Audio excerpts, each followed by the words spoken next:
A documentary film crew lost at sea and shipwrecked on a mysterious island full of monsters and intrigue. A billionaire who knows more than it seems, and his bodyguards struggling to keep him alive. An evil lurking in the jungle, stalking them in a deadly game. This is Point Nemo. Point Nemo is a one-shot sci-fi survival RPG launching Tuesday, November 2nd on Kickstarter. This is the second adventure written for the 3-2-1 action RPG rule set and is loaded with cool playable characters, crazy charts, malicious monsters, and wild weapons.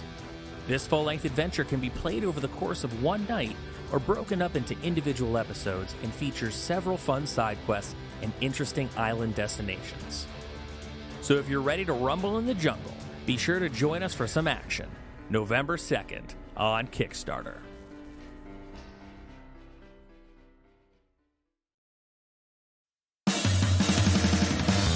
Are you ready, kids? Get your parents' permission, check your mailbox, and grab your shopping cart. It's time for the Adventures in Collecting podcast. I'm Eric. And I'm Dave.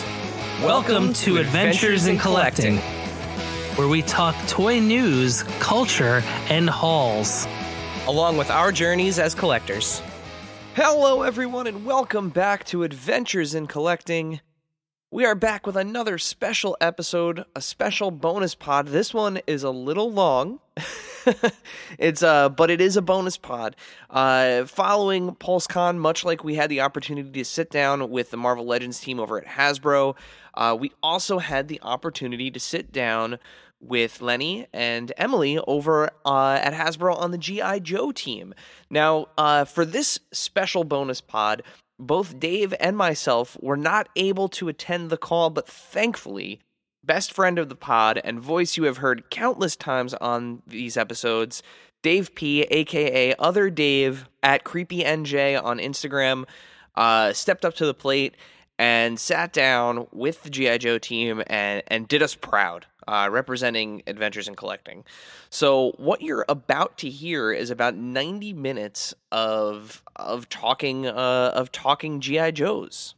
Along with Dave, representing Adventures in Collecting, you're going to hear from Carson over at 3D Joes, Jeremy at Bleeding Cool, Scott from Toy Wizards, Brett from Graphic Policy, and you're going to hear from Chris at the Full Force podcast. So it was a great crew at the roundtable here, and I'm going to shut up, and I'm going to cut to the roundtable. Enjoy. Yo, Joe. Now we know. And knowing is half the battle. G.I. Joe! So actually I handed over to Carson and Samson to throw out the first couple questions. Oh, wow. Okay. All right. So you guys are talking to the low-hanging fruit here. We are the easily converted.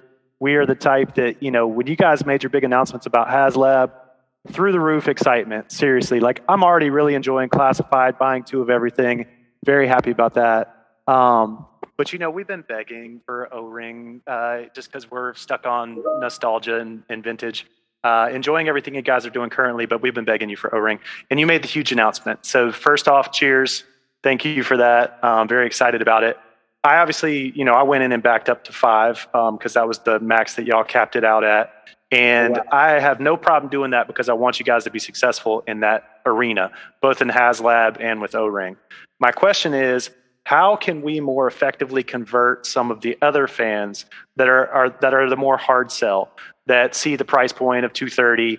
And Chris McLeod and I did a Full Force episode on this week. So if you want to hear my whole rationalization for it, I can actually rationalize the $230 pretty well. And I think it's a decent value for all the different items that we're getting with it. That said, I think some of the other fan base is a little harder to convert. And so I think the case could be made by you guys, and we could win over more of those fans if we could clearly demonstrate, number one, I'll just rattle off a couple questions. Number one, is this an all-new mold, or is this a repurposed, retooled mold based off of the Sky Striker that we've gotten over the last decade? 100%. That would be the first question I'd start with. So it is all new tooling. Like, this is just for the HasLab. It is beautiful. Lenny and Chris have been working so hard on this, and it looks so nice. We will actually, over the next couple of weeks, be doing some comparison photo shoots. So with the original 1983 Sky Striker next to the HasLab model, you'll be able to see from a size perspective, super similar. So this will be, so the only physical version of our HasLab that we have right now is the gray model. So it will be final 1983 Sky Striker with, you know, all the decoration and everything next to a gray model of the HasLab Sky Striker. But you'll be able to see the similarities, but you'll also be able to see the extra detail and the extra love that went into the HasLab. Yeah, so what we did was we bought an old school one because our coffers, we cannot dive into our coffers because we try to keep everything pristine in our vaults. So we bought a couple of Sky Strikers, ripped them apart, put them back together, and then redesigned it. And then we designed it with intention of, we know nostalgia is very strong, so we needed to keep the nostalgia level. So we were like coming up with a percentage of how much we were changing. So I could have went in there and like completely changed it, but like that would have been a cardinal sin, I feel like. So we're like, we can update this 10 to 15%. So what are we going to do? Like we added an actual cockpit inside. We buttressed the wings a little bit more so they feel a little more aerodynamic. We went in and like the flight dampeners in the back actually moved. We lined up the Gatling guns on the side because they never lined up back in the day. So like that's to name a few of the things. And like Chris is a crazy jet nut. Like I didn't realize this until we started the project, and I was like, "Oh man!" So we went in and we had a lot of details and stuff like that. And I think if you think cost-wise, I think there's $100 worth of figures after all the unlocks. No, it's there's 6 figures, and on Pulse the 2 packs are $39.99, so it's $20 per figure. So that makes it $120 worth of O-ring figures, not including. I mean, now you're getting the stand, which is so cool. Yeah, stand's crazy. So that's something we did. And the vehicles. Yeah, I think I was trying to articulate it, but the stand is kind of nuts. So we went in on this item to be long-winded about it, but it was like a really interesting, delicate balance because it's like, what do we not touch? But we know we need to give people a new item. So it was actually extremely difficult to work on this item. It's like, you're starting from somewhere, but what do you deviate from? But what don't you deviate from? And that's where actually we worked with Grumman. So it's actually a licensed jet. Yeah. We were making it's the F-14 Tomcat. Right. But they were great to work with too, because they're like, look, we know you're making a toy, and it's a jet we made 40 years ago. Right. They're like, we're not worried about anybody getting the plans to it. Which is actually awesome. It was really cool to talk to the old brass dudes. Nice. But it was really interesting. But yeah, I'm being long-winded about it, but it's brand new. We updated it. We tried to be humble and holy. Well, so that's one of the things that Chris and I talked about. An opportunity for conversion on some of these holdouts would be comparative shots, A versus B comparisons to show all the upgrades. I'm hoping there's a little bit of length and width, changes there. I know that the cockpit certainly has to be larger to have full size 2 seats and controls and all that stuff. And so I think once you start showing some of those A/B comparisons, people will realize, okay, I can sell some of my other Sky Strikers. This is going to be the ultimate one.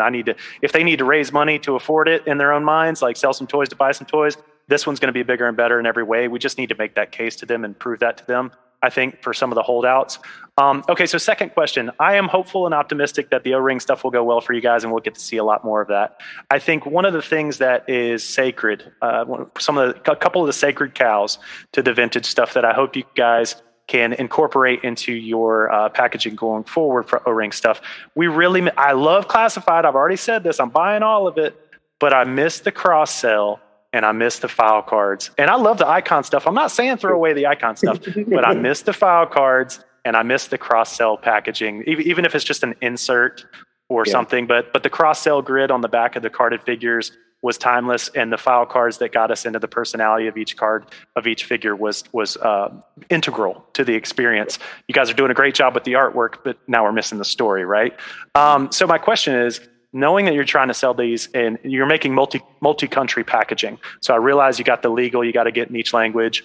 Is it possible that you put QR codes in there that they could shoot? Like you'd have the legalese in each language. You'd have the fully fleshed out file card, maybe in English. Don't want to be ethnocentric or anything, but maybe you have the file card in English and then you have QR codes for the full file card in Spanish and French and everything else. And I think that that's a good idea. We're trying so many different things at Hasbro to figure out how to be more inclusive. I mean, we are a global company. Sure. We want to make sure that anybody who is picking up these toys at their local toy store is able to, get a good idea of what the toy is and what it means. I don't know if you've ever been in another country at like a grocery store and trying to decode what is in of I have celiac, and trying to figure out like, does this pasta in Greece have gluten in it is a really fun challenge. But I think that there's lots of things that we can try. To us, the file cards and that cross sell that you love, I think that you'll be pleased with the cross sell situation that will be appearing on the retro card.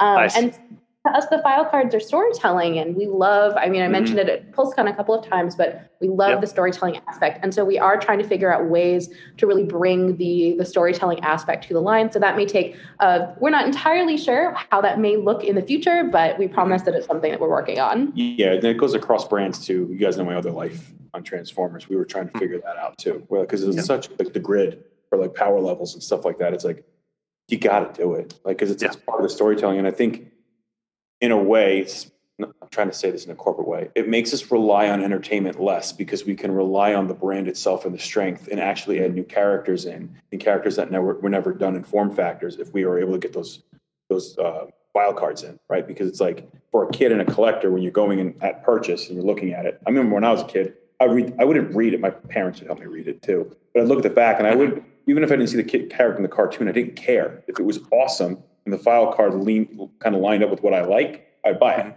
So we're actually losing sales by not doing it. So we're trying to figure out, how do you do it for this new, we live in a completely different environment than 1980. Of course. When I was buying them, right? So we look at, so we're working on it. Yeah. Cool. The precedent has been set in prior G.I. Joe product where you guys did include multilingual file cards inside the packaging. So if you could make the case that, there's a QR code for each of the different languages that you need to be inclusive of, but the full file card is also printed inside, so they're not left out of having a printed product.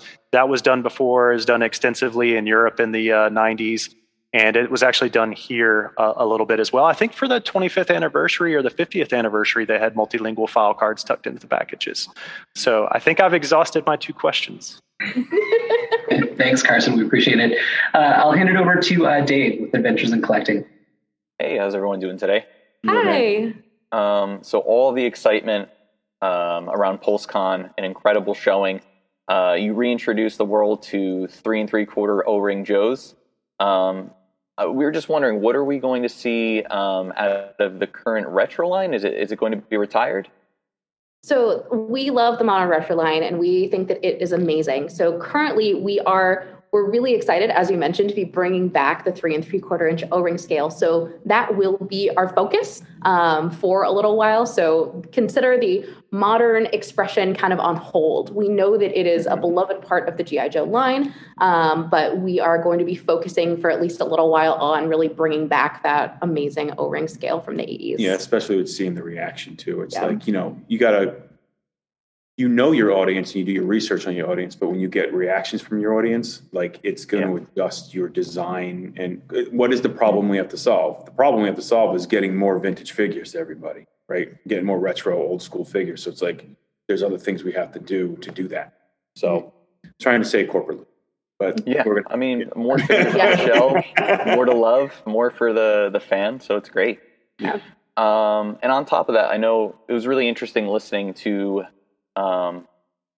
the engineering side, talking about the HasLab, but with the O-Ring Joes, it's been mentioned that they are going to have new rings and arm pieces.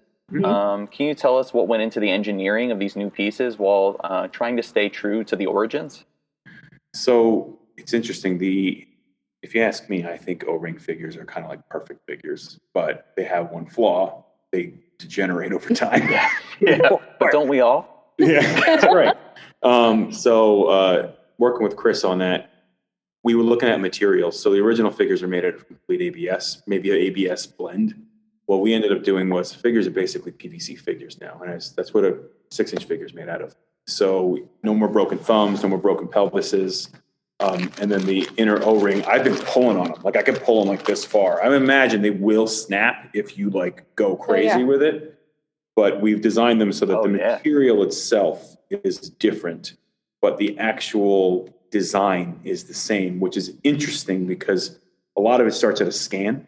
So we've been scouring and trying to get everything we can, and then we scan it, and then we go back into it. So after it's scanned, it is 1-for-1 with the 40-year-old scanned item. So we have to go in and actually adjust it. And there were some things done 40 years ago that, like, you know, it's like a designer. It's like, oh yeah, this is a military helmet, which they did an awesome job at. And I knew a lot of these guys were working on that stuff, but at the same time, it's like production timing, reasons for getting it done, draftability, all that sort of thing. So we actually did go in. You will notice little minor things, like in particular. Oh, I can't mention that character. In particular, on Storm, there's some things with the balaclava that when it came in with the scan, it was just like, what is going on? What did they do here? Did this happen on purpose? Which it could have been a mistake with actually the panographing of the 2-up tools into the skull, into the mold. So what we ended up doing is like cleaning things up, making things like not so messy, but making sure that it is pretty darn close to what it was, if not 98.8% close to what it originally was. I think the biggest difference is they see Vietnam on the back now instead.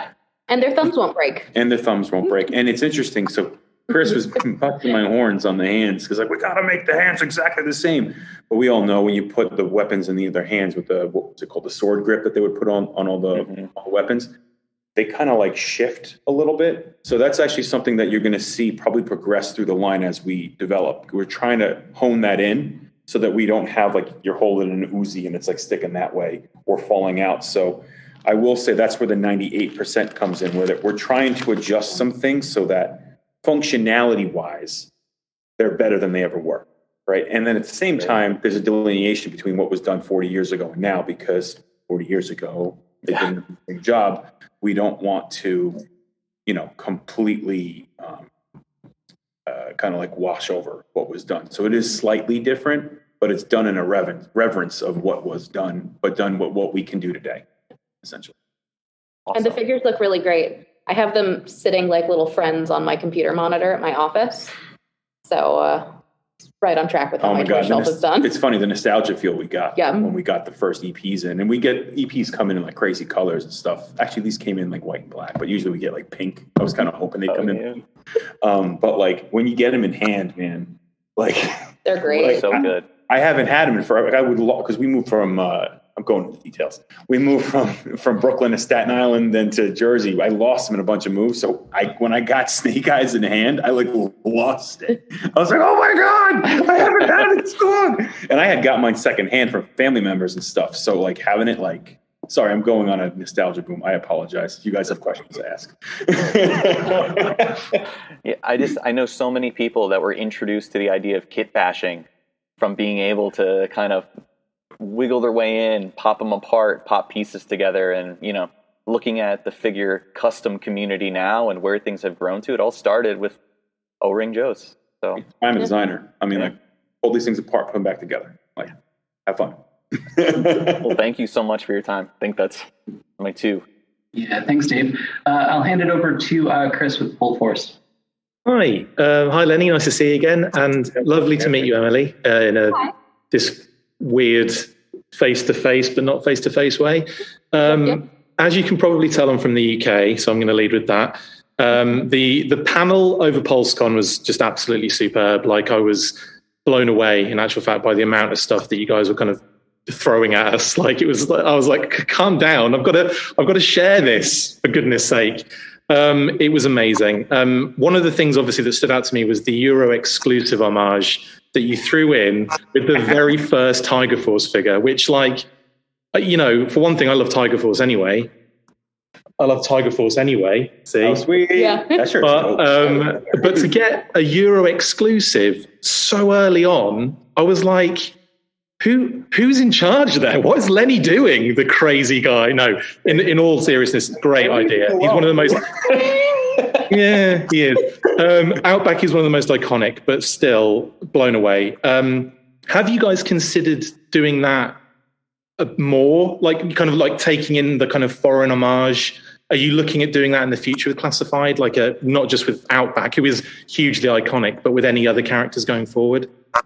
I say yes. Oh, yeah, absolutely. I think that there's the really fun thing about Classified series is that there are so many different stories for us to explore. And we have these beautiful, iconic characters, And there are so many different versions of them that have existed in the G.I. Joe lore, whether that's in toys, in the cartoons, in the comics, and that we get the privilege of being able to kind of draw them all in and draw that influence in.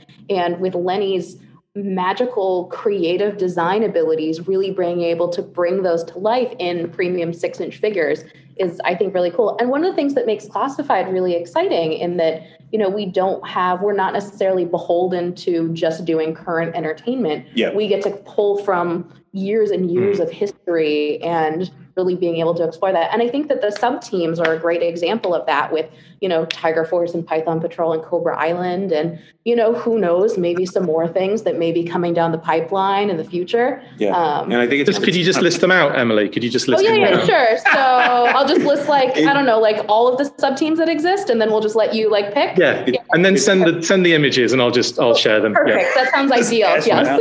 It's kind of part of why we didn't do the first 12 up front. Yeah. Right. So it's I felt like, we could have did the first 12, and that's the G.I. Joe Classified line. But we looked at it and we're like, G.I. Joe has been reiterated every time it comes back out into a different scale. I mentioned this when we first were releasing it, and it's it would be a disservice to the brand to do it verbatim as to the 1982 line, because it's not what the brand is about. Yeah. It is a fashion brand. If you look at G.I. Joe throughout the years, it is reflective of the environment, social, whatever that it is in. So you have to design it towards that. However, you do have to be reverent to the awesomeness that it was. So that's where we found the balance, I think. And I feel like G.I. Joe has done a really good job of not necessarily staying exactly the same, so that you have that evolution so that it remains current. There's elements of that. And I think that the modernization of the Classified figures also really speaks to that. Yeah. Because there are more modern elements that are in play with the 1980s retro feel. Yeah. And that's why you'll see characters like the international version, Tiger Force, Outback, in which he had a completely different name. But we looked at in our research, it's what are characters that are buzzworthy, right? That's why we have the Destro that we did. He was a buzzworthy character. So it's we want to make it a fun line too. We could do verbatim stuff, but there's a level of that's how you update things from a design and style standpoint. There's a level of fashion design. And if you think about Tiger Force, he kind of screams Tiger Force too. He's the brand fan, isn't he? With the T-shirt with the logo on it. Yeah. It's weird. It's Warden always says it this way. He's Lenny, go do your beautiful mind, crazy, magic stuff. Put everything in the cauldron and see what comes out. And it's there is a practicality and business to it, but then that's where the art of design comes in, when you're kind of paying attention to the zeitgeist of the community and potential new fans, because we want new fans too, right? So it's I think that character kind of resonates a little bit. So and it lets us do things put a 12-inch crocodile into the line. Can I add a question here, Emily? Go for it.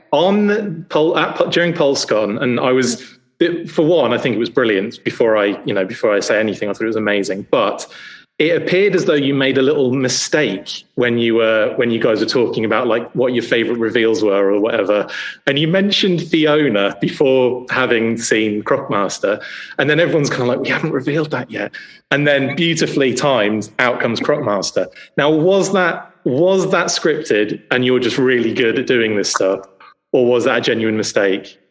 Well, isn't that part of the mystery of show? I respect you too much, Slidey. It was scripted. Yeah, it was. In that case, I'll say that is absolutely brilliant then, because you absolutely nailed that to perfection. Well done. Good acting. Good acting. We were in rehearsal, and it was an accident the first time it happened. And we're oh no, that was kind of funny. We nice. should do that for real in the show. I think our nervousness, because we rehearsed 4 times, but I think the nervousness of it, we don't have a script on Joe. We just have these are the points I got to tell you. So remind bullet points, and then we just kind of go because we feel it's more genuine that way. But I think in our nervousness, we're just stick to that. And it was kind of fun. And let's go with it, kind of thing. So, it worked out if we well. went off, it would have thrown us off pace. I will say it came across really well. I think out of all the brand, nothing to take away from any of the other brands or any of the presentations, but you guys are so slick, and so it kind of shows on screen really. So shout out to both of you and Corey and Chris as well. You did a great job. It was a lot of fun. I was on the Power Rangers team for the last year and got to kind of cut my teeth on doing Fan First Fridays. But this was really like the first time that I'd been in a studio doing it like live from the studio with other people. We didn't have to deal with like filming delays. So it was a lot of fun. Yeah, it's a lot of fun, and it is also a little nerve-wracking. I mean, like, I went to school product design, not talk on. You know? And yet here we are. Here we are. Yeah. Awesome. Well, yeah, thank you very much. Love Fiona. Yeah. And thank you. All right, thank you, Chris. Handing it next to Jeremy with Bleeding Cool. Hey, guys. Hey, man. Hi. I'd like to echo his sentiments and say congratulations on a really awesome panel at PulseCon. I almost said HasCon. Sorry, PulseCon.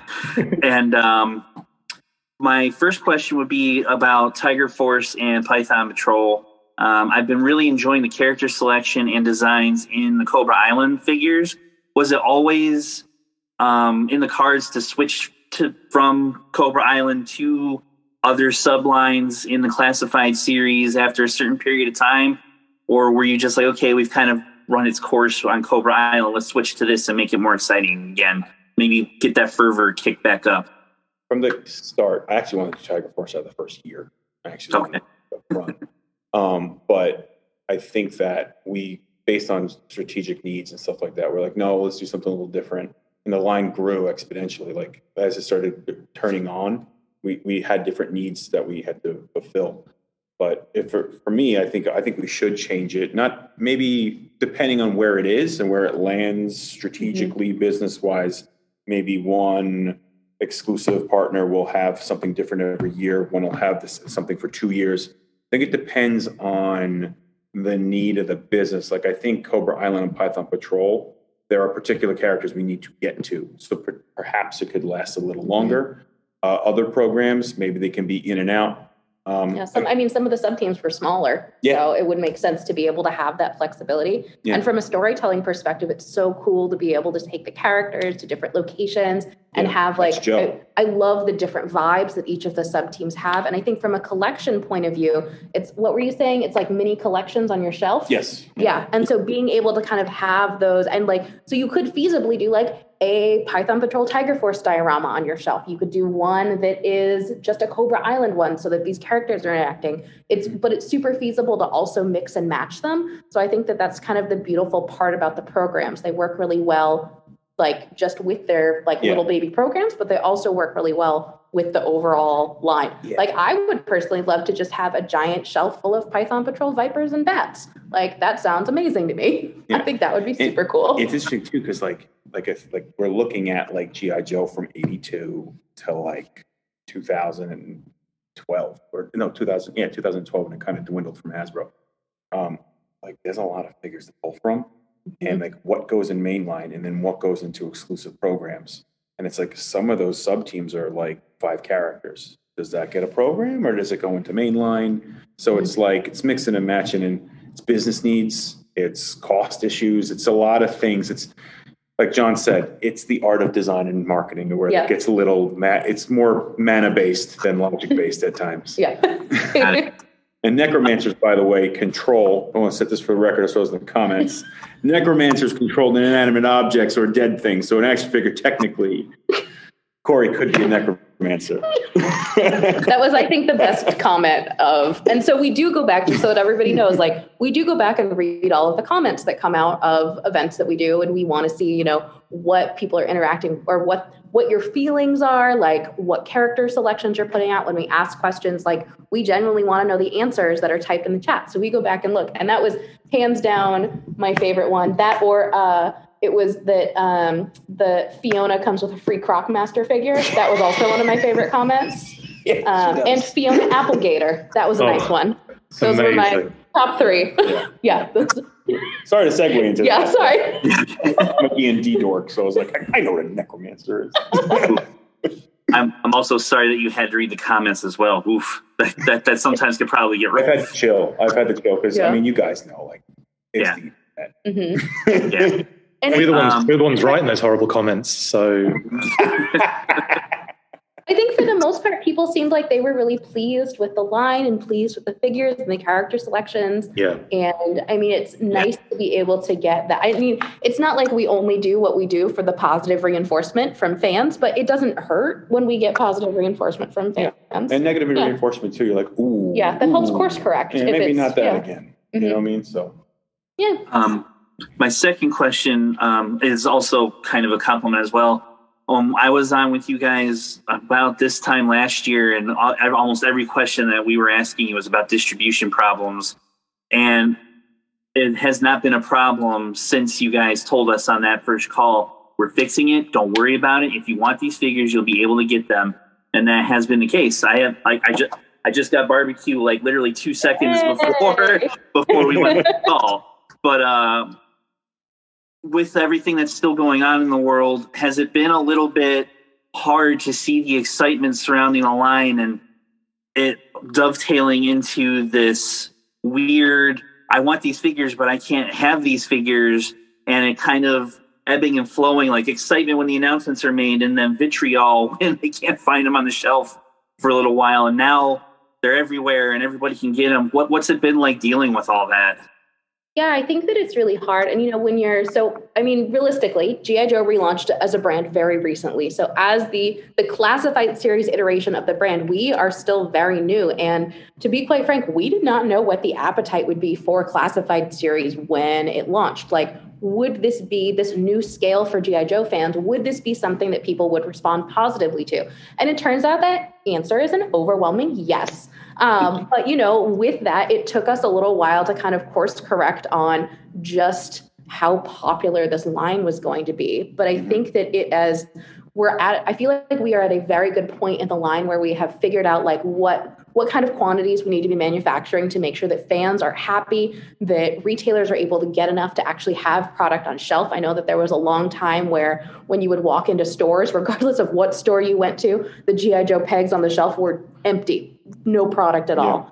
And that it's too bad that the world is in the middle of all of the things that are happening right now with the global supply chain issues and the pandemic that's still raging and all of these things. And so we're trying our very, very best to get figures into your hands as soon as possible. One of the things that I know that we've mentioned, I think the Star Wars team has mentioned, is that we really want the pre-order experience to be positive for fans. And so to us, what that means is that if we open up pre-orders for you, you should not be being able to go to brick and mortar stores and find them on shelves before like your pre-order is fulfilled. So to us, that's really important. We want you to have a good experience.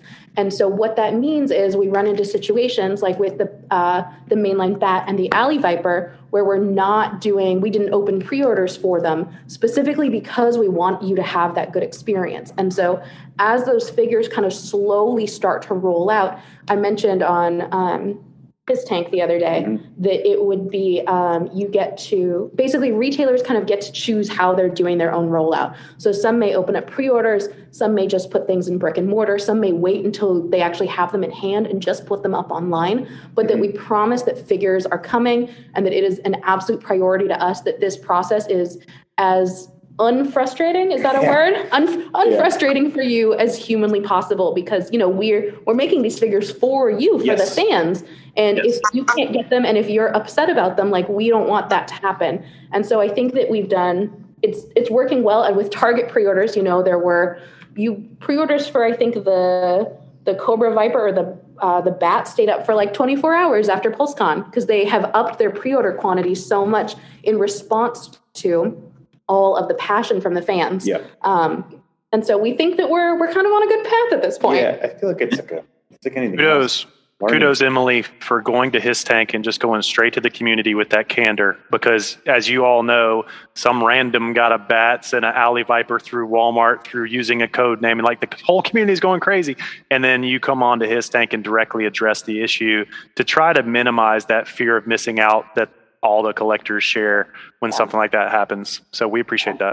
I think Emily's been doing an awesome job of managing expectations a little bit, because it's like we are a really strange environment, and we launched this new brand. I was afraid it was going to die because of the pandemic. I was like, oh no, everything's going to fall apart. We've been working on this for years. Nobody can go to stores anymore. Yeah, right. So I think you've done a really good job of like, we could have been like, the pre-order is going up at this time, but we don't know. Yes. So it's like, what, are we going to lie to everybody? Yeah. And then it's a mess. And then it's like, just trying to be real about it, right? We can. Yeah. We should. So, yeah. Well, it's working. Oh, yeah. Right? Exactly. And I mean, some of those Cobra Island pre-orders have gone back up on Target. Like I was able... Some of them are difficult for us to find too. So I think I just placed an order for a barbecue like a couple weeks ago and it showed up at my house. I was like, wow, this is a fun surprise. Yeah, and I'm not joking when like on Instagram and stuff, I'll like every once in a while like leave a little comment on people's things. I really don't try to put work stuff up, but I'll be like, okay, I'll say, the other day I was like, I don't even have these figures in box. Yeah. Like I don't. I have FEPs with numbers across their heads. Like that's how bad the supply chain is, but we don't even have even have final we call PSP. We don't have those yet. Just because we can't get them. We can only have our production samples that I will then Frankenstein to do other things with too. Mm-hmm. So like, that's how the environment is crazy right now. And I'd also like to point out, somebody left a comment on the 1027 video about how I had so many of the Cobra Island Vipers behind me, and that's why nobody could find them because they were all sitting on my desk. And we have those for, so those are like all of the samples that we have that we can use for sample needs. If like something comes up for PR that we can use for photo shoots, you know, we love to be able to kind of mix and match waves for storytelling and photo shoots. And so those are the things that we can pull for those things. So I promise that I'm not hoarding all of the G.I. Joe figures in the universe. Although I do have a couple boxes of Prophet Director Destros hiding under my desk. But I think he was still available on Pulse, either now or until very recently. So I feel less bad about that one. Okay, perfect. Zero guilt. Right. Thank you. Yep. That's nice. Yeah. Over to Brett with Graphic Policy. Hey, you. So my question is, so one of the things that stood out to me about the presentation was when Spirit was revealed and how much like clear thought was going into updating the character and the background and all that. For as you go back and decide on like what you want to bring back and update, like how are you actually deciding and recognizing like what needs to be updated? Like the prime example in that was there was a comment about making him a sniper instead of a tracker, and when it was said, it was like, oh yeah, no, that totally makes sense. But like until that was said, it's not even something that would click for me. So I'm just kind of interested in knowing like what your process is, kind of going through that and thinking through all that. So on all classified figures, part of my job is to research and refresh my memory on the character's specific abilities. And as you guys all know, for the noise. What they're trained in, what they do, the kind of like what military background they have or what non-military background they have. So when we try to pick accessories and or like on the beachhead with his beret, like that's a beret on his vest. That's why he has a beret. But in the case of Spirit, well, I got to say, Spirit's one of my favorite characters. Spirit and Zartan, they're the jam, right? So it was very important for us because that is a community that has faced a lot of problems, right, from the country at large. And it's like multiple communities within a community. So we wanted to make sure that we got his backstory correct, and we wanted to adjust some things that were done back in the day that needed to be adjusted. And a lot of that was actually thanks to YouTube. I did a lot of YouTube video watching to see what fans had commented on that maybe have needed a bit of an update, right? And then same thing with Indigenous communities, like watching YouTube videos on Indigenous communities and what is important to those communities, just like with any other character that has kind of like a heavy cultural background to them, or like even if I did a character from a character from Taiwan and he had like a lot of influences from their country, we would do research on that. And that's what's so cool about G.I. Joe. Like my dork hat goes on, and it's like, let's go into become history buff of what this character is. Hence the chevrons being flip-flopped on him, things like that needed to be updated. And what a pleasure it was to work on him. And I got to say, when we talked with Taboo and he was telling, I got goosebumps a little bit because I really did. It was so like very important to me that we got him right because he is one of my favorite characters. But I do know that there's some sensitivity points that needed to be addressed. So we went in and we worked with our D&I team. It's our diversity inclusion group to like run it through. Like on these designs, a lot of times, like it's not just me. Like I do design them and then other people look at them, they rip me apart and then I go design them again. And then we do it again, and then we do it again, and then we do it again. It's kind of, you guys have seen a lot of production design videos on movies and comic books and stuff. It's a bit kind of similar. So long story short, extremely important. Long story short, we did a lot of research to see what was important and actually working with Taboo, changing his backstory to make him Navajo. He's and changing where he's from and things like that, and picking an actual nation. And then we were able to pinpoint that and run with that. So, and I think it also like saying, now he is Navajo. Now all of the elements about him say Navajo. He is no longer a hodgepodge of different Native American identities. He is a Navajo character. And I know we saw a couple of comments asking his broadcloth. Is that what it was? It's actually it was an Apache, I believe, war apron. Which that was one of the first things we were like, he's not Apache. He never was Apache. Why does he have a war apron? And that was one of the things that we looked at. And I apologize if I'm misquoting things or anything like that, but that was one of the things we looked at. And it was like, well, we wouldn't have it. So that's why it's one of the things that was removed. Yeah. That's actually really cool. That's like a detail I wouldn't even thought of. So to hear that is pretty awesome. Yeah. We looked at Navajo culture too. And like, what could we add that's Navajo? Yeah. To it? And I think that having Taboo as, so Taboo, for those of you who don't know, founding member of the Black Eyed Peas, but also like a really great kind of representative of the Indigenous community, and is part of, like, it makes him really happy to be able to help kind of, what's the phrase that I'm looking for? Make sure that spirit isn't an offensive stereotype. That's the phrase. So being able to really bring him into the modern era and make him a character and a figure that the Native American community can be really proud of was really important to him and really important to us. So I'm really glad that we have gotten to work together on that. Yeah, it was cool. Yeah.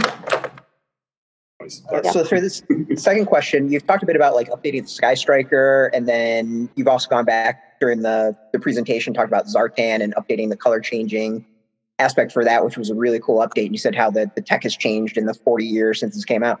Has there been anything you've gone and you've wanted to update and you just were like, we actually can't do it today? Like we really, we either technically can't do it or just technologically, you mean? Doesn't work. Yeah, something just doesn't work now that we can't update. While Lenny's noodling, I will say on color changing Zartan, it brings me great joy that people are saying that he has been so cold in the delivery truck that he shows up already blue. And once he's in their house, he warms up regular skin color. That's amazing.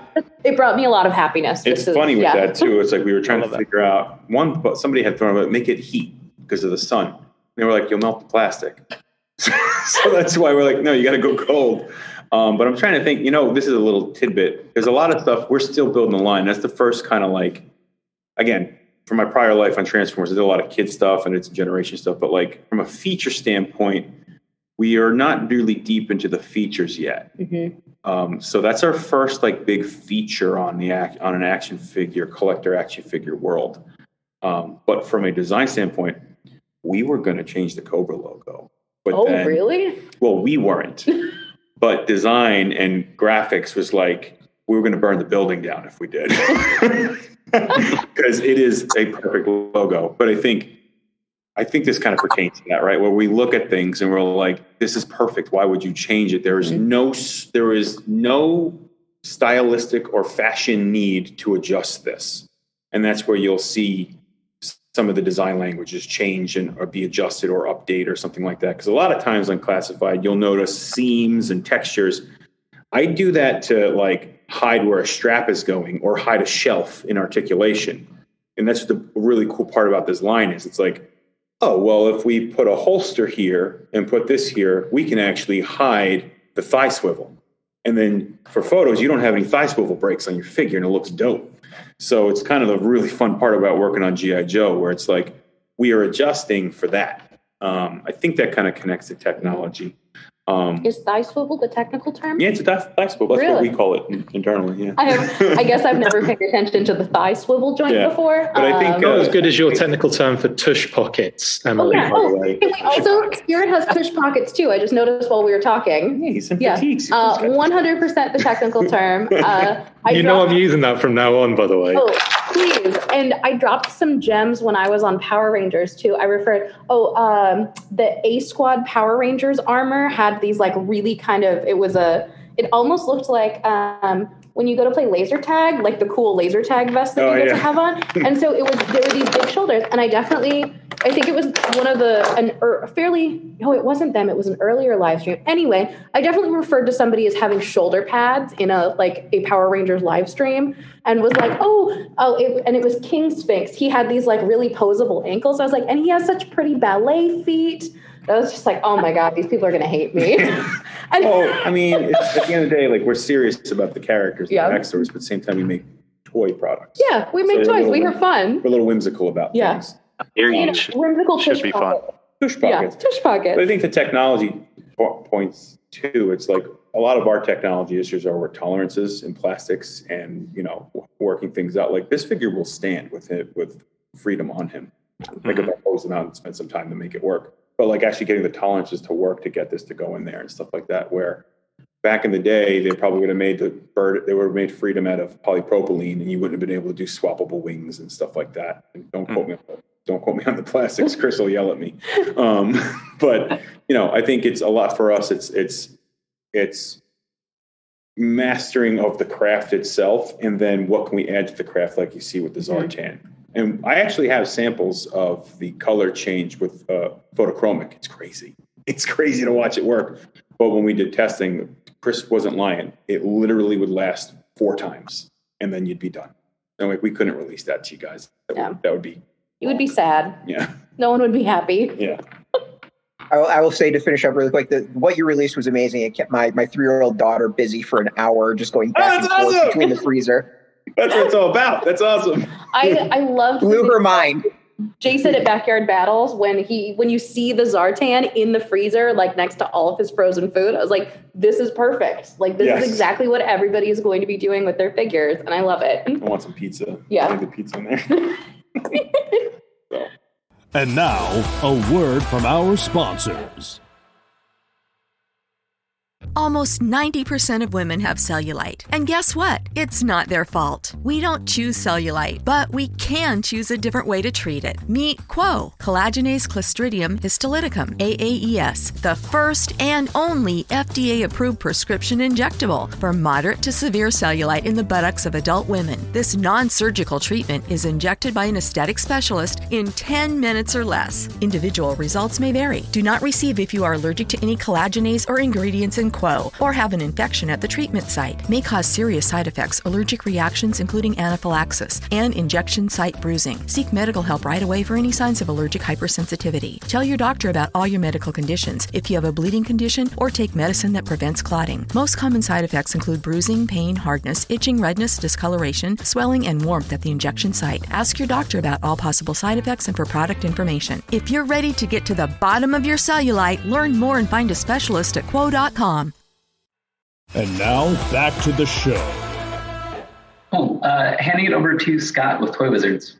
Great to see you guys again. Of course, Emily, I know you from the Power Rangers side, as I'm Power Ranger, eccentric as well, as G.I. Joe. Morphicon's just like a little, Are you going to come to Morphicon next year? Yeah, I would totally come to Morphicon next year. When's it happening?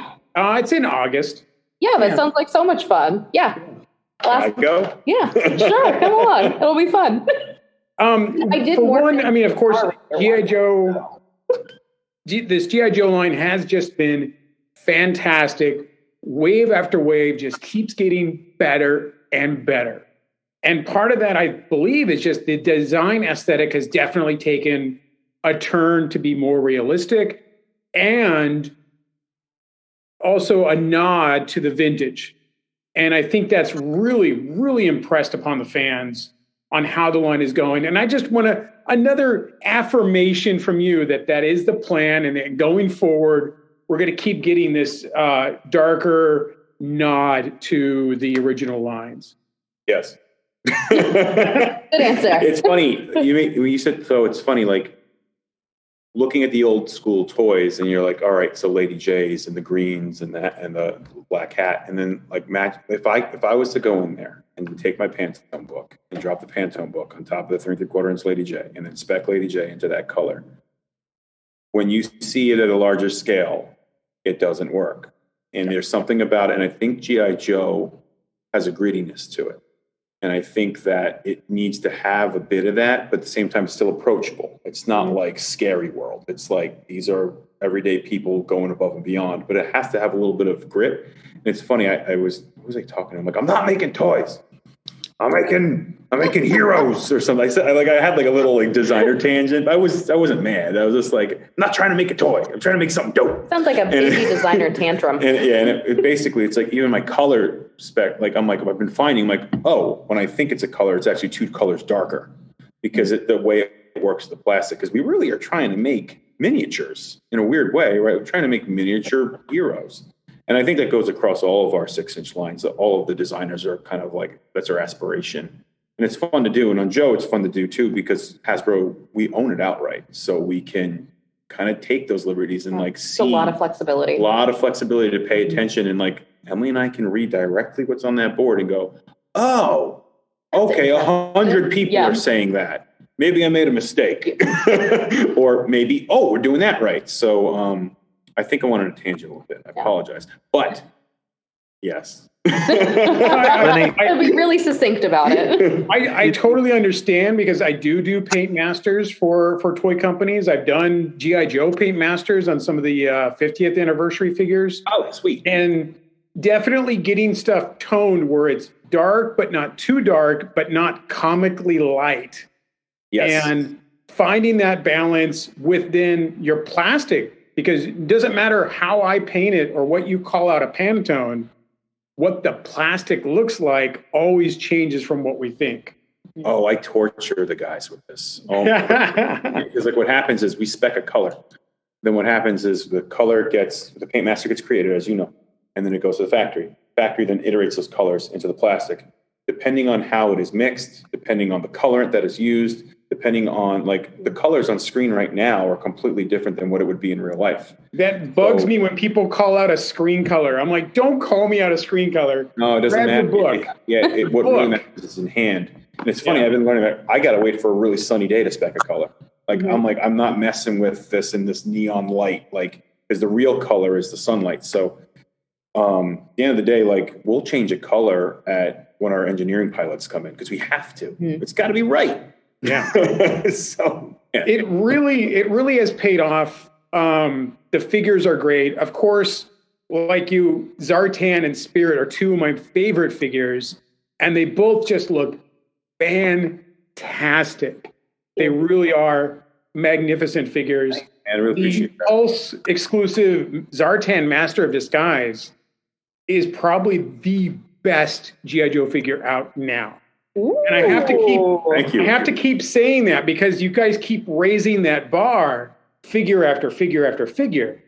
But the color call outs on Zartan to make them that comic book Zartan really work. The color change is fun. I opened up mine and of course he was like blue in the box. And then he did come back to normal. So he defrosted and came back to life.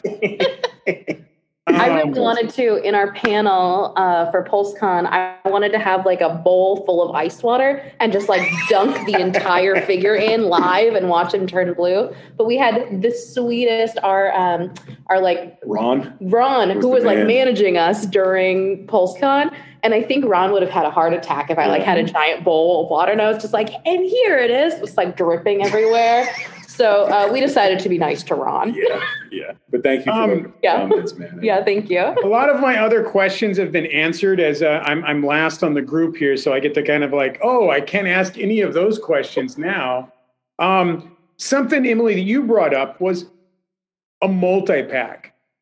Is that something we can get in the future for these army building? Because much like Star Wars, multi-packs and army building are something that we need so much. The fans really, really need to have 100 Vipers behind them for no apparent reason. I just got to have. I would appreciate that because I get to make more. However many you have, Emily, we all need to have more than you. Right. In our That's personal fair. collection. Okay, I understand, and we totally know the love of army builders, and rest assured, we have some very cool things in the pipeline that we think that everybody will be really excited about when it comes to troop building. Yes. Yeah. It's dope. I feel like that's so within all of our timelines are a little off. Soon-ish. We hear you. We hear you. Okay. Soon-ish. There will be some cool things. That's what people need, so they don't just panic like, oh, but I only got 24 Cobra troopers and I don't have enough officers for that. Like, don't worry, we'll keep getting troop builders, and we'll keep being able to build these armies.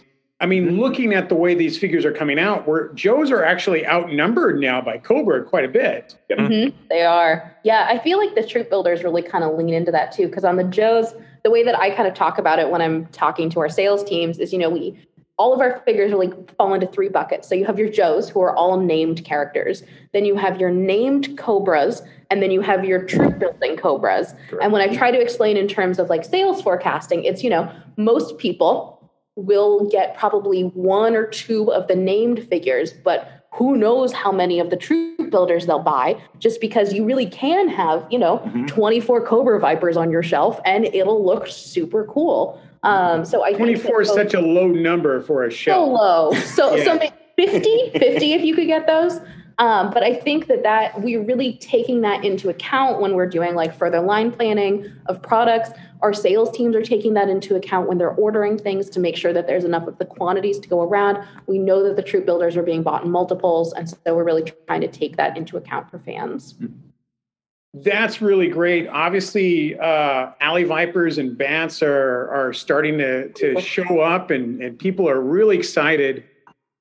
Yeah. They're so cool. That is such a fantastic figure. It was a figure, when it came out, people immediately hated it, and then it became one of the second most loved figures next to Bats. I loved it when it first came out. Same, right out the gate, man. Well, it's actually the beautiful thing about G.I. Joe. Oh, look at that bat. So generational, right? Yeah. Like, there's a couple of guys that work there a bit older than me, and they're like, what figure is it doing? And I'm like, I took the Alley Viper everywhere I went.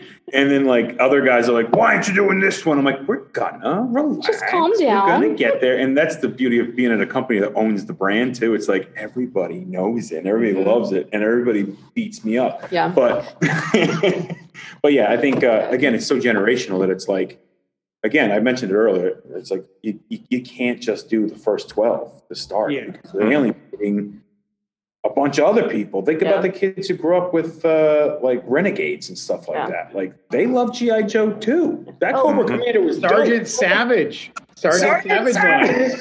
Yeah, the Claw. We got to do. The Claw is a great bad guy. Really is. Yes. What's that? What are the ponytail figures that Ninja Force? Oh, in the you 90s? like Zanzibar? The like the neon pink guy. Oh, with the blonde ponytail. I don't remember his name. I almost bought him. He was in like the 90s. There was a Scarlet in that line. The Bonsai? Yeah. Yes. Talk about a really practical figure for going out and fighting crime. I'm not sure if he'll have a root hair, but oh god, no, that sounds like a terrible, terrible life choice. But like to be able to wear like bright pink pants, like there's just something like so good. So good. I mean, I'd rock. Yeah. Well, now you know what my preference is for figures. So like bring on the 90s neon. Yeah. But for me to close up, again, thank you guys so much for the work you put on the line. The dedication, Lenny, really shows in the product. Despite fan outrage about every single thing you do, you are doing great work, and we really do appreciate it. Thanks, man. I appreciate that. It means a lot. Absolutely. Absolutely. Thank you, guys. Yes. And it's really, really cool that you guys are, taking people's feedback and recommendations for different characters that they want to see in the line. I just think it's amazing that you're reading the comments. People that have to be me. He's referring to Lightfoot, Lenny, for just in case you need any information there. Lightfoot. Lightfoot, an ice cream soldier. Right. Did you say ice cream soldier? Yeah, we're not going to get into it right now. Okay. No. I have a lot of questions. We're not going to make them. You're good. Full disclosure, so I am still learning about the G.I. Joe universe. There's so many years of heritage. So Lenny has been so wonderful about pointing me towards things to get to learn about. If any of you have suggestions for episodes I should be watching, comics I should be reading, like what are your favorite pieces of the G.I. Joe universe that you can point me towards, I would really appreciate it. Cool. Yeah, read all the comics and watch all the cartoons. Follow up? Yeah, sure. Or wherever. Do you guys all know my His Tank name at this point? Like, you can just write me on there. Done. Sweet. Send me an email, whatever you'd like to do. I'd love recommendations. We've been lucky over the years to get quite a bit of really good world building. I would say Max Brooks' Hearts and Minds is amazing, and Christos Gage and Anthony Costa's Cobra series is phenomenal. Obviously, the Larry Hama books, you just have to read all those. Yeah, there's plenty for you to dig in on. That's only like 35 years worth of comics, right, to read? It's less than 300 books, unless you count special missions, and then it's over 300 books. It's a weekend. There's a lot of, there can be dialogue at times, but it's all really well written too. That's the great. G.I. Joe's a very unsung hero when it comes to the comic book world, if you ask me. Cool. Rad. We do like comics. The cool thing, 40th anniversary of G.I. Joe, A Real American Hero, obviously, is next year, 2022. And hopefully Larry Hama's book will hit number 300 to be the cap on the back of that in December.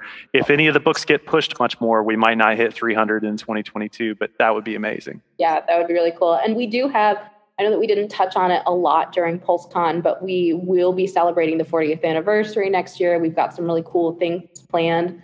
So stay tuned to learn more about those in the next year, which it's crazy. Somebody mentioned a date the other day and they were like, oh yeah, this happened in, 2020. I was like, that was so long ago. Like, is it? Was it really that long ago? We've been locked up for 2 years. Yeah. So. Time has no meaning anymore. So. And we should be able to get through those comics in no time then. It'd be easy. Yeah, perfect. Yeah, it'll be great. Can I ask one question about the Python Viper quickly before we go? Sure. Does it come with the scarf or not? Because I haven't seen any pictures with the scarf yet. I had a brain fart and I thought it did for a second, but it did not. So we ended up having, as with all figures and all toy lines, it's kind of a give and take with some things. And so it was the bat only comes with one head. The Python Patrol bat only comes with one head and one chest piece. And the Viper doesn't come with its scarf. Correct. Yeah. It doesn't come with the scarf that the main line does. And I mean, we like to give a little bit of difference between the main line and the exclusives, but the deco differences between the Python Patrol line, those excluding those small items allowed us to really get the quality of deco that we wanted on those figures that we thought that you would really appreciate. Sure. So consider it like those are fun bonus mainline items. And then there's also encouragement to buy the exclusive Python Patrol versions for the super dope deco. Yeah, I think it's the way to think about it is like, I'm going to say it in such a Halloween way. Like, I have 100 jelly beans that I can use. On the Python Patrol Viper, I exceeded my 100 jelly beans. So we had to. So some things have to get cut. And the same thing is to be said for the bats as well. It's like, well, if it's going to be Python Patrol, it needs things. And what does it not need? Yeah. It needs everything.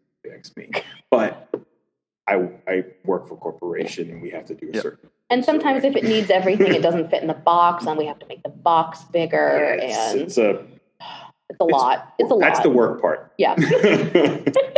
I wanted to sneak in one more thing about O-rings. So Lenny, I love your point about staying, faithful to the designs of 40 years ago, but still modifying to make them improvements based on the technology of today. One of the kind of consistent complaints about ARAH sculpts is that sometimes the heads didn't have as much detail, the faces didn't have as much expression as some of the later heads, and people see that when they look at an ARAH. They're like, I love them, but the faces could use a little more detail. There's been a gentleman on Facebook, Derek Rausch, that has been doing cartoon remakes of the ARAH O-ring figures. Oh, wow. And these have cartoon-inspired head sculpts. These are ball joint and they are swappable. These are normal 1982 to 1994 ARAH figures, just with new sculpts for the heads. And these are cartoon accurate, so you get a more serious Duke.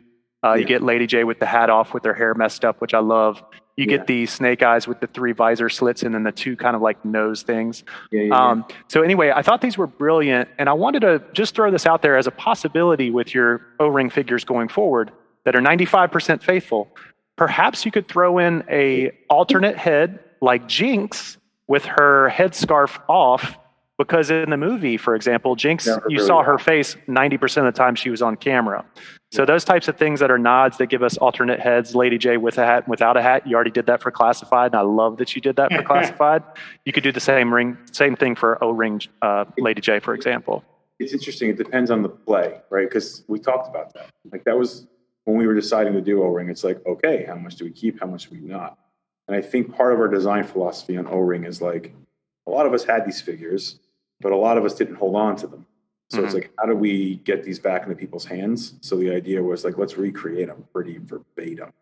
However, that doesn't mean that there's not room for improvement as the line expands, just like they did back in the day throughout the 20-year span of 3/4 line. So I think there is room for that. I just want to be mindful of the community and what the expectations are. Because I, for one, am a designer and I love updates. I love adjusting things. I love more functionality. But I got to be cognizant of the community at large. So, yes, that's awesome. It'd be like a bonus. You know, I think you still would need the original faithful design, but like a bonus head that adds something. You know? Yeah, I think there's probably room for it, but we just got to. They're brand new right now. Nobody has them yet, right? So it's kind of like, I'm curious. It's just like with the first wave of Classified, like a sponge. I took those comments and you know, we learned, and I think the same thing will happen again. And then we'll find some improvements. Like we're already doing improvements like the C grips. Like Chris and I are talking right now. It's like, oh, maybe if the C grip was more like complete C grip, we'll have better holding of weapons and stuff like that. So definitely yes. And from a design aesthetic standpoint, I want to see where people's heads are at. And I think we'll start seeing evolution, because I feel like you got to be careful to be so nostalgic and so true, because sometimes things get stale. Yeah, like, for sure. Sometimes you can tell the same story. You know, then people start going like, all right. It'd be cool to see some of the other movie characters done in O-ring too. I would love to see that.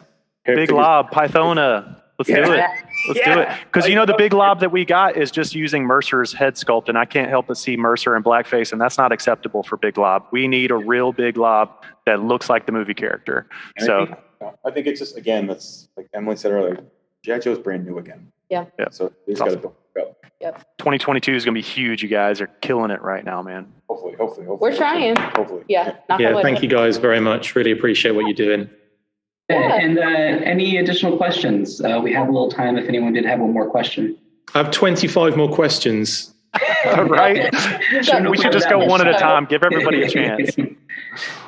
I'm good. Cool. I think we covered a lot today, so this is great. If anyone does have any follow-up questions, feel free to email me or Lawrence, and we'll happily run them by the team. We're also, Joe, we're literally going to just go dig in the archives in 20 minutes. So if anybody has we do have a little bit of time. we have some time if anybody has anything else. Okay. So since Chris and I have already asked a bonus question, why don't we give everybody else a chance? And if you guys pass on that, Chris and I know have other questions. I would just like to ask about more deluxe figures. Now that we have deluxe figures with vehicles and deluxe figures with animals, do we have the ability to get deluxe figures with other stuff? I really like the deluxe figure box that we're doing with Power Rangers, and now we're doing with G.I. Joe. A figure with some extra accessories, a little bit higher price point, but well worth the value. Are we going to see more down that line? Maybe with us going, your poker face is horrible, Emily. I know, it's really, really bad. We also love being able to do figures that come with more things, that it really kind of leans into that storytelling world. So I'm going to say maybe with and then tell you how much I love the Parantis head figure that Power Rangers just premiered. It's so nice. The Parantis head I have one sitting on my desk because I was still on the team when we were doing the development for it. And it is so cool. His little fish nunchuck situation. There's something about a brand that like really rocks its kaiju origins, and monsters that you get on Power Rangers are just friggin' out of this world. Like, why would you have a pumpkin monster that speaks only in like rap one-liners? It was 1992. It's beautiful, and I feel like it works so well for them. So I'm so impressed with the team and everything that they've put together. Not to like direct away from G.I. Joe, but you know, give a little love. You know, Lenny, these figures would look really good with snake armor. Yes. Piggyback on that, the Build-A-Figure concept with let's make it figures that we all want those. So what if we did a 5-figure set of just the Dreadnoks? But you had an arm, leg, and torso for the snake, and you got all your Dreadnoks, and you got a snake all in one 5-figure set. Just a thought.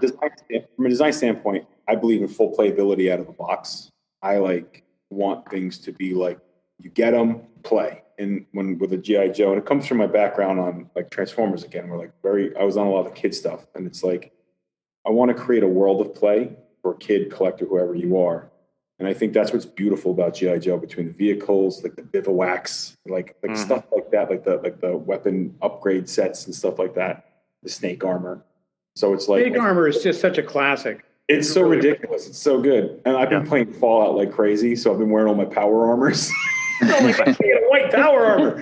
But I think that being said, I think there's definitely room. It's just a matter of the business opportunity and where it fits and how we can do it, because I am handling this line as if I'm creating a world again, and it's such a privilege and an awesome opportunity. So hell yeah, we want to make crazy stuff. A snake armor would be a great deluxe box set. So would a pack rat set, stuff like that. Awesome. Yeah, so we're probably in the same mindset as you guys.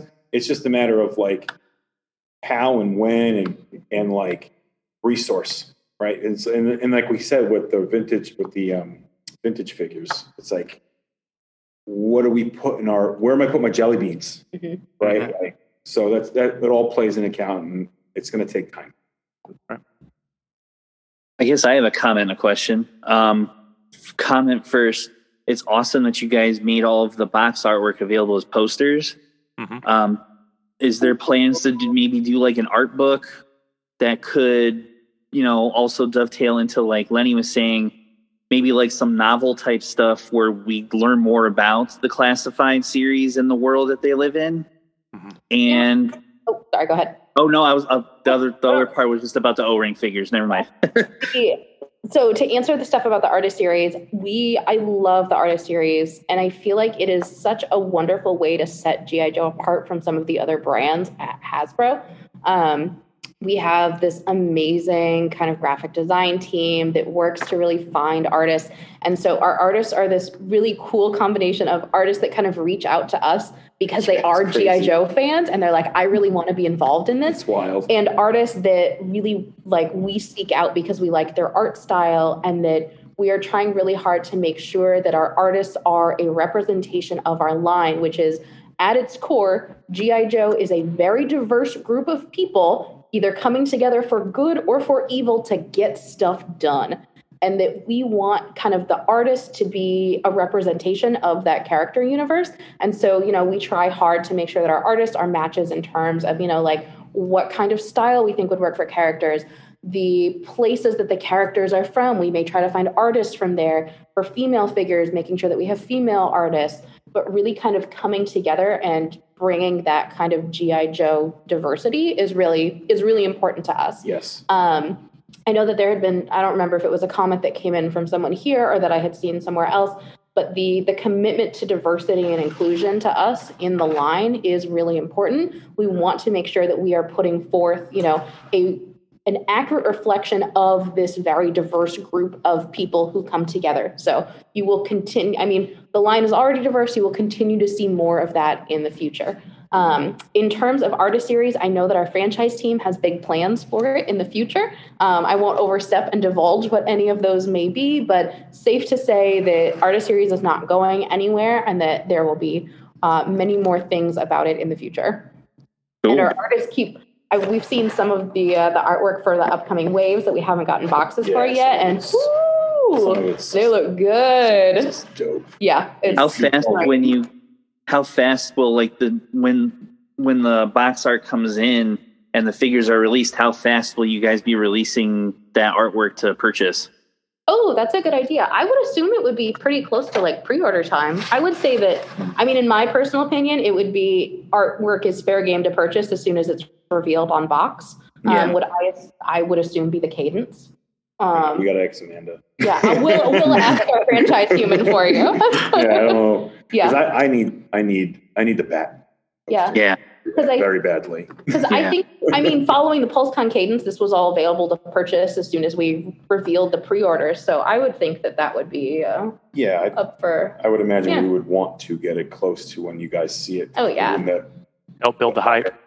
Yeah, it's so cool. Like, and to be able to look at everything. And I mean, I loved working with Tom Whalen on Power Rangers and his Zartan artwork.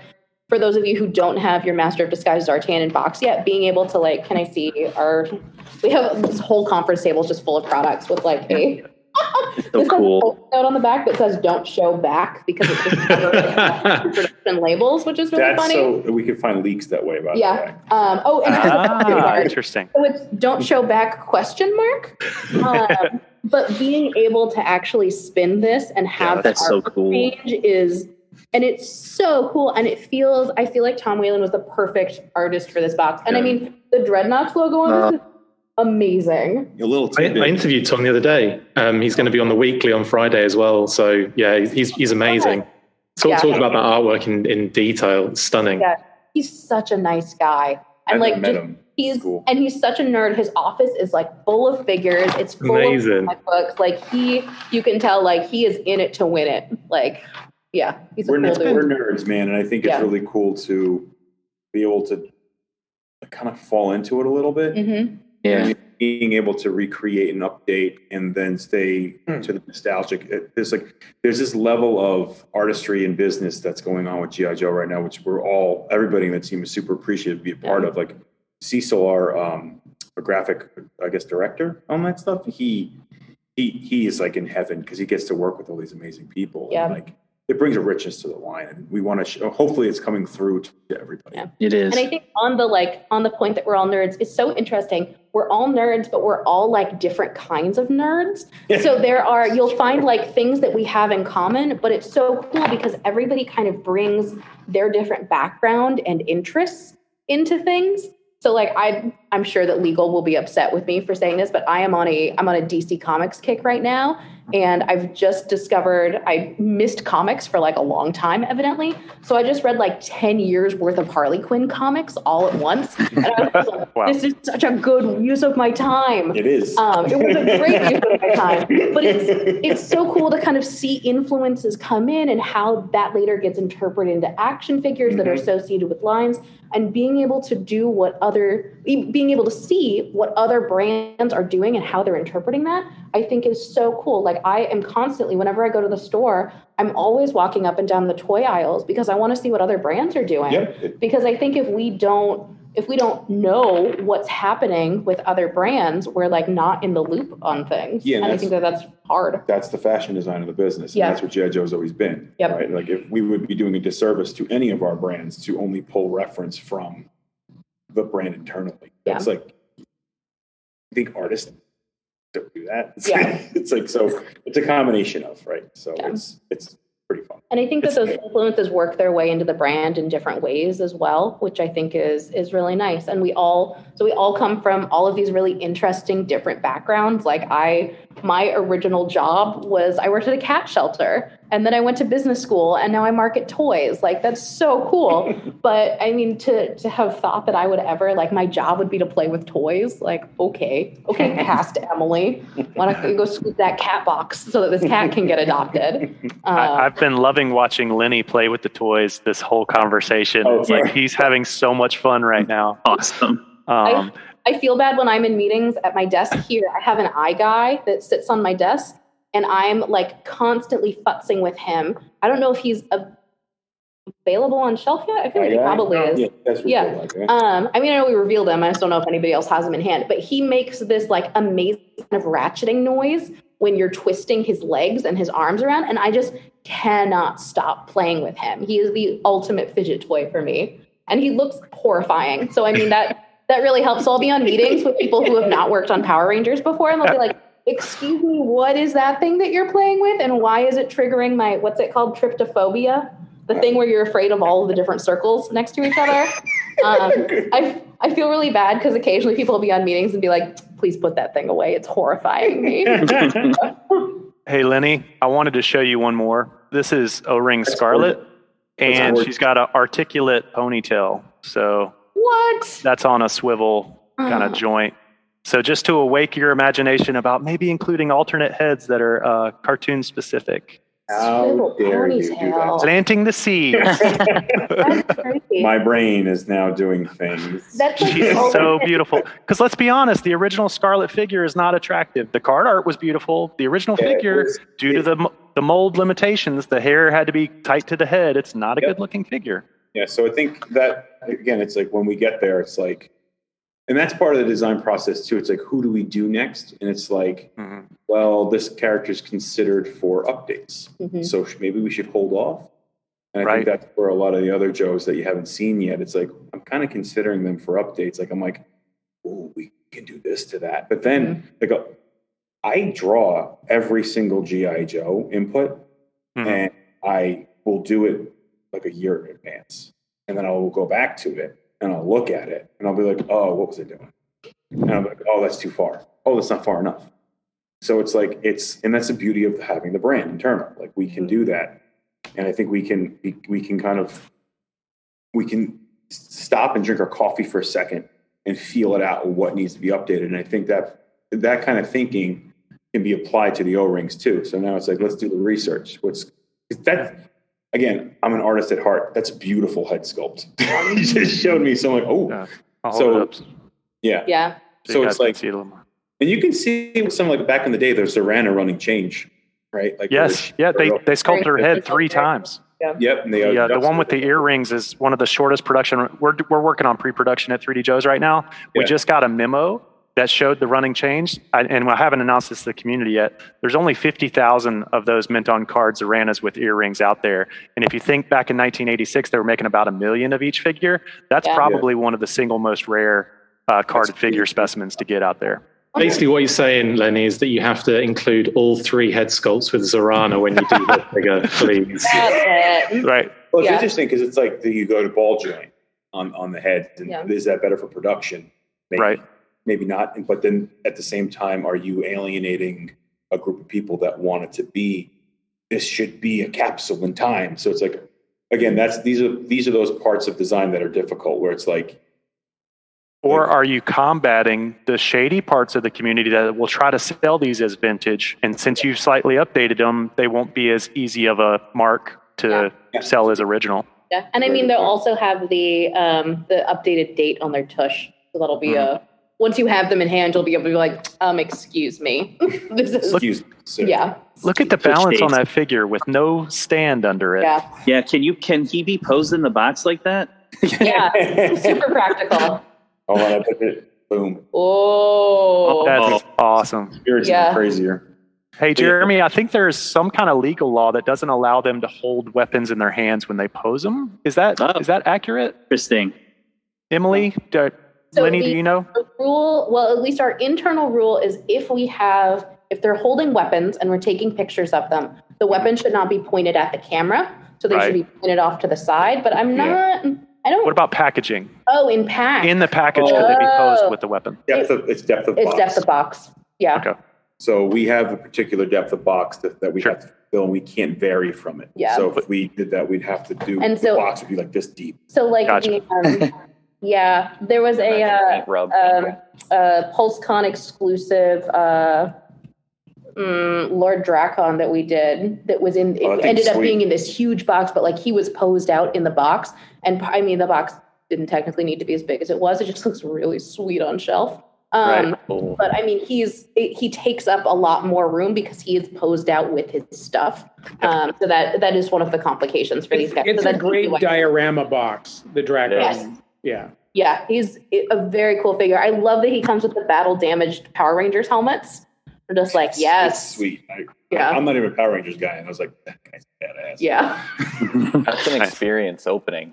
When that came in. We're like this conversation at this point. Like, please fire off. Oh, yeah. I think we have time for one last question. If Dave or Brett, you had one you wanted to sneak in before we wrap up. I think we kind of went through everything. I was going to touch on just kind of the deluxe side as well when it comes to different animals. Talking about, of course, the other lines and the sneaking in of a Build-A-Figure. I know this line really is looking to build a story and kind of build an adventure. So I was wondering if there's any kind of accessories or anything that you're looking to add towards going into these new adventures, new missions, going forward. Yeah. Oh, yeah. Like a life-size mass device. That sounds really practical. Like $9.99. It'd be throughout like 3 years of building. So one of the things that I really love are the old like accessory packs that were available for the O-ring Joes that like got you the extra accessories. So I always thought that those were really cool and like a great way to be able to add to storytelling. Well, yeah, that's why the figures are modular too. Yeah. The figures are extremely modular so that you can play. Like when I was a kid, I used to pull my Joes apart, put them back together, different loadouts, and that's what the John's line was too. Whereas like that's something we've always kept true to the line. That's why GI Joes have a hole in their back. They're supposed to wear backpacks. Like so. I think that being said, like I think there's got to be a way that we can work that in for everybody so that they can do that. Like my biggest goal is to get kids playing with these things. Yeah, and I think they are. It says 4+ in the box, but that being said, it's like you got to get things in there for everybody to play with, and like they still can. A kid's toy can still look badass. Yeah, like there's no reason why you shouldn't be sculpted to look at her little teethies. She's wonderful. She's amazing. Everybody's gonna love Fiona. Her belly's squishy. Another tidbit about Fiona: she started out at 16 inches long. Good God! Wow. She didn't fit in the box. Enormous, and she had like I said, the boxes are uniform. You have to go in the same box as the Timber and Snake Eyes. So we had to adjust her a little bit. Plus, that's kind of like epic dinosaur scale of crocodile. That's crocodile in our world. She also comes with her tail is pre-bent so that she fits in the package. Awesome. Yeah. There's a bit of on the accessory tip, there's a bit of a cottage industry that's popped up around providing us classified collectors with some of the vintage inspired accessories that were not included with the new classified versions. So like a mod deuce for Roadblock, for example, a backpack with the ammo pack that pops off of it and the tripod kind of thing. If you guys do accessory packs, I would love, honor, thank, and cherish you for thinking about including some of the ARAH style accessories.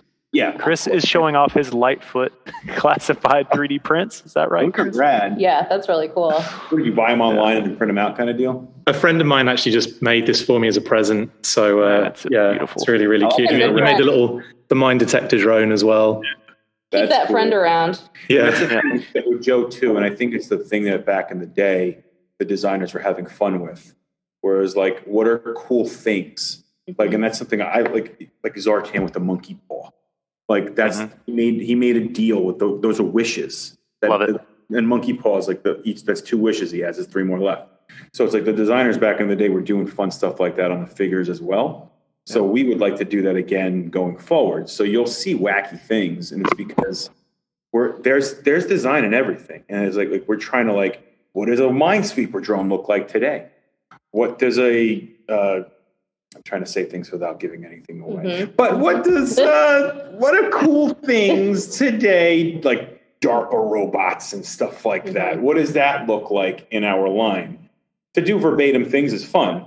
But then to do things that are pulled from our reality and our universe that we're all living in is really cool too. So then that's where that blend is happening. And I think that's what Spirit represents really well. Yeah. And it's like a mix. And there have been so many technological advances since, the 1980s. And how do we incorporate those so that our designs can still have that kind of like cool Cobra futuristic vibe to them without people being like, yeah, but that like technology actually exists now. So that's not super exciting anymore. Yes. Oh, is that a fax machine that Cobra's using? Maybe we upgrade that. Yeah, wrap it up everybody's taxes. I don't know. A Fax Viper sounds incredible. Fax Viper. I want Cobra admin. I want the entire team. He sits in Raptor's office, right? Extensive Enterprises. Done. Like, that'd be amazing. I love that. In little ties with little pocket with their pens in their pockets. We should just make Lynn into a GI Joe. Oh my God, the greatest human in the world. Our admins, Lynn and Tammy, are some of our favorite people ever. They are like the kindest. Anything that any of us need. But I was like, Lynn, Tammy, please help me. We're helpless little babies without them. They could be Cobras. Yeah. And again, sorry for being so conversational with this. No, it's great. We love it. But we're here for it. The Boston Dynamics robot dog. They have just mounted Gatling guns on that thing. So that is a war weapon now. We knew it was coming. Mutt and Junkyard was that is actually such a originally... Jurassic Park thing to do, though, isn't it? Like, everyone knows it's a bad idea, but it's happening anyway. Let me sneak this in here. Yeah. Seriously, Mutt and Junkyard was originally a Cobra concept. That's why he's got the grimace on his face and he's an ugly looking dude. He was originally Cobra. So what if you made a Cobra figure that's the Cobra guy with this canine, and instead of a dog, it's the robot dog from Boston Dynamics with guns mounted on it. So it's still like future tech kind of stuff, but, harkening back to old designs. I mean, are you ever going to use it in the future? I don't know. Then no. No. Well, I'm sorry. I feel you. I feel you. No, I know we can't discuss things that are upcoming. I'm just trying to plant seeds. Well, it's not upcoming, but we do. Like I said, I'm just always drawing jokes. Like my wife said, "Can you please stop?" Like we'll be watching a movie because I do everything on an iPad. And she's like, "Can you please I'm like, no, I'm coming up with figures." We're always coming up with stuff like that. And I feel you. Like I'm a sci-fi nerd. My favorite movie now, it's always. I love that Dune was done right. Dune's amazing. Yeah, so it's like those influences. I want to make them fall into the line, but then again, we're also held by what is right for GI Joe, what is hitting the nostalgic points, but what is pushing the line forward. Mm-hmm. So we'll do it where we can, and we'll have fun, and we'll make sure that it's not taking away from something else that we need to do. Yeah. Right. Oh, you're late for the HasLab meeting. Oh crap! We have a HasLab meeting. This has been so much fun. Thank you guys. We really, really appreciate it. Thank you, dear listener, for hanging out with us today. Subscribe, rate, and review us wherever you listen, and then tell your friends to do it. Thanks also to Joe Azzari, the golden voice behind our intro. Our music is Game Boy Horror by the Zombie Dandies. Find more about them both in our show notes. Follow us on social media at AIC_podcast on Instagram and Twitter. Stop by and say hi, show us your toy hauls, and share your toy stories. Maybe we'll talk about it in a future episode. Don't try this at home. Void where prohibited and some assembly required. Each sold separately, not a flying toy. Consult a physician if your toy run exceeds more than 4 hours. This has been a non-productive media presentation. Executive producer, Frank Hablawi. This program and many others like it on the Non-Productive Network is distributed under a Creative Commons Attribution Non-Commercial No Derivatives license. Please share it, but ask before trying to change it or sell it. For more information, visit non-productive.com.